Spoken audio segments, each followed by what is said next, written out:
Hey everybody, I am Flux Ascension and I play Rhianwyn Halcyne, or Rhea for short, in the Final Chorus, the current campaign that the Phoenix Gaming Guild is streaming on Friday nights. Be sure to rejoin us after this recap at 7:30 p.m. Eastern Time, Friday, July 31st, 2026! And now, let me catch you up on Session 14. Sorry, feeling lots of energy today. Monday morning began the way that it always did, with Vosh cooking some delicious breakfast, Leon returning from his morning workouts, Rune making notes and annotations at the table, and Demo and Rhea waking up late and meeting up with everyone for a little bit of last-minute breakfast. We begin with Demo. He left the dorm and headed to his classes for the day. A group of women in leather rogue-esque attire were waiting for him outside of his first class. One of them called his name, and he confirmed it. They drew their daggers and knives. He dodged, cast moment to think, and vanished into a stairwell. He waited for the sound of the women to pass by. Just as he was about to exit the stairwell, torches flickered to life around him, descending deep down into the stairwell. He chose to follow them, and found at the bottom a stone door with no handle, no hinge, just one carved musical note in the center. Demo pulled out his lute and played the note. It was an A flat. The door lowered into the ground, and behind it was a room preserved beneath white sheets and decades of dust on the walls and every flat surface. Hidden behind a cloth was a singular oil portrait. Demo pulled the cloth off, and the halfling in the frame looked at him, asked him what the fuck he was doing in his room. This was Donis, or at least a painting of him, alive enough to demand that Demo leave without taking anything. And we all know how excellent Demo is at following orders, so he did not leave. In fact, he introduced himself, and Donis laughed at his name and asked him, well, since you're here, what one item would you take from the room? Choose carefully. Demo passed up a golden lyre, royal clothing, and rare songbooks. He picked up a small carved box, opened it, and inside found fake poop. He held it up and told Donis he knew exactly who he would trick with it. Donis snapped his fingers, and the door closed behind them. He asked Demo what he knew about Founders University. Demo's week was going to be busy. On Tuesday, Rune spent his day after classes in Frostmere. He went to the Ember Mug for a cup of milk, journaled through the quiet evening, and walked past shop windows, overthinking which gifts to buy for his dorm mates. And on his way back, he stopped at a small bakery that was closing for the evening. Owned and operated by two brothers, Rune helped them close down for the night. He stacked chairs on tables, carried in the outdoor furniture. He noticed a painting of the mountains of the giant's domain behind the counter, his home, and he stood in front of it long enough to lose whatever one of the brothers was saying about how they came to own this fine establishment. And then when he tried to pay for the remaining pastries, they refused his coin.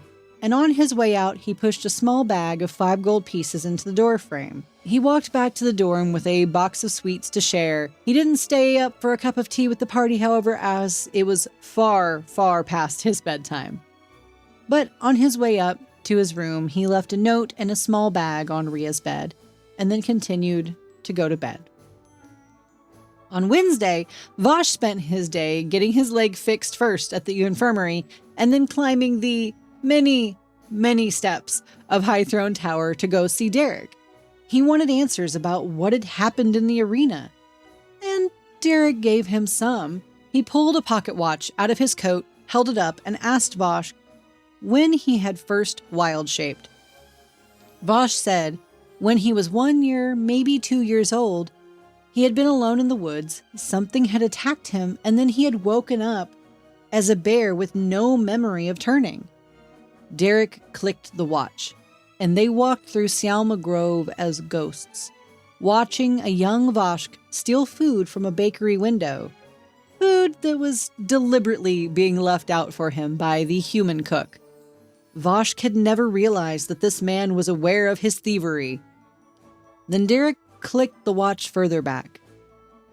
We saw Voshk's egg in the dark, the sound of 2 thuds outside the shell, and then the shell cracking and breaking, and a white light wrapping around the embryo, holding it together, growing him past when he should have hatched, absorbing into him when the light finally gave way.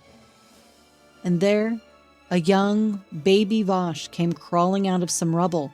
Derek didn't answer everything that Voshk asked, but he offered him one clue, and only one, before walking back into his office. Look into the oldest hero of the school, and it isn't the Archblade. He mentioned a statue, and then he was gone. Voshk remained in the memory and went to see if he could find Big Mama. He did, and he saw her outside of her hut. With that, he returned to Sialma Grove, grabbed a bottle of Lizard Gizzard, and then returned to Derek's office, finding Derek otherwise engaged with Professor Delmore. Back at the dorm that evening, Vosh told everyone what Derek had said. Rhea stood from the table, went to the bookshelf, and pulled a book.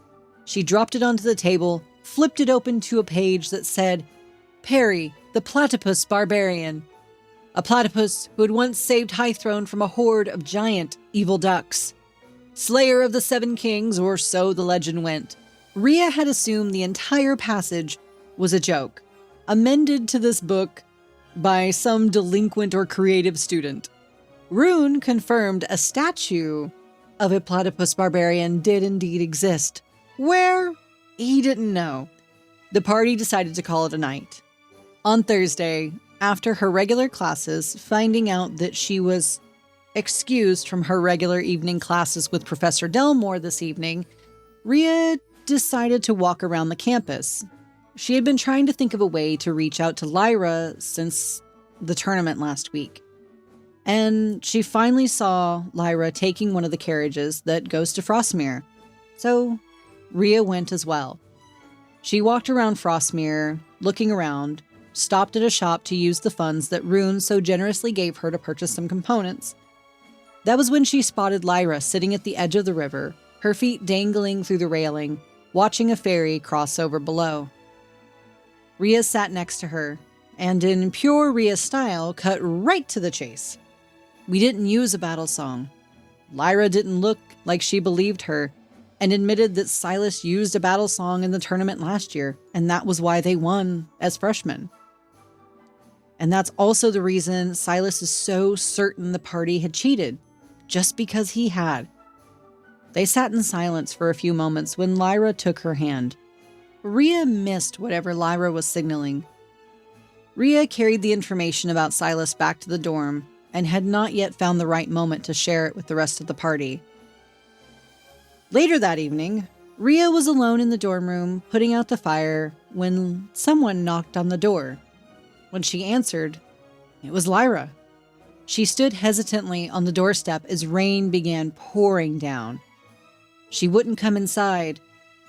She told Rhea she had never been decisive in her entire life until she started thinking about Rhea.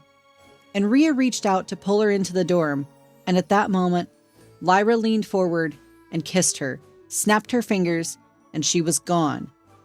On Friday, Demo went to go see Brock. He told him in as many words as he had ever used with anyone that he had self-sabotaged relationships to avoid the pain of losing them, that he was done with it. He wanted to make it up to Lyra. Brock was drunk and enthusiastic and inclined to help. They then rounded up a group of bards, procured some velvet roses, and stood in the bushes outside the Crown Jewels dorm while Demo called up to Lyra's window and prepared to serenade her. But before he could begin his serenade, Rhea stuck her head out of the window. She and Lyra had spent time together that day working on spells. Demo saw some blue marks and drew the conclusion that Rhea had not thought to prevent him from drawing. He set the roses on the ground, said nothing else, and proceeded to teleport away.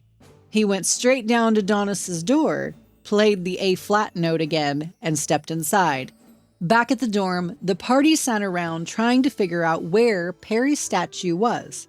Vosh noticed that the box of pastries Rune had brought in from the bakery in Frostmere was labeled PB Industries. Rune connected the dots. The statue had been in Frostmere.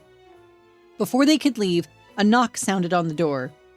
4 black envelopes lying on their doorstep, gold linings, red wax seals, 1 each, addressed to Voshk, Rune, Rhea, and Leon. You have demonstrated the quality sought by the Hidden Circle. Report to the arena at midnight. Come alone. Tell no one. Demo flashed an insignia ring that apparently he already owned and told him the Hidden Circle was the coolest thing he had ever been a part of, and then proceeded to tell them everything about it. Once they arrived in Frostmere, they found a bakery vendor who could recite Perry's titles in one long, unbroken breath. The bearer of the world axe, the keeper of the old oaths, the butcher of the crimson veil, the slayer of the 7 kings, and eventually informed them that the statue had been moved to Cauldress Ruin because children kept putting fedoras on its head. What vandalism this was!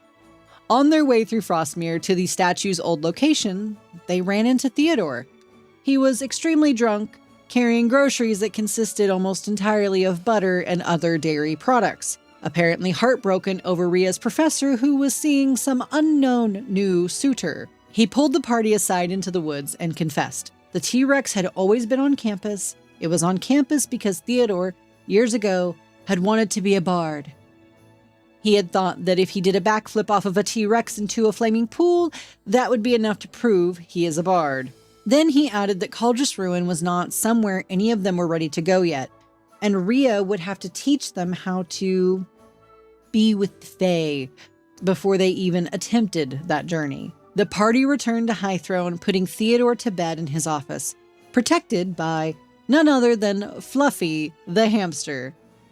At midnight, the 4 members of the party went to the arena.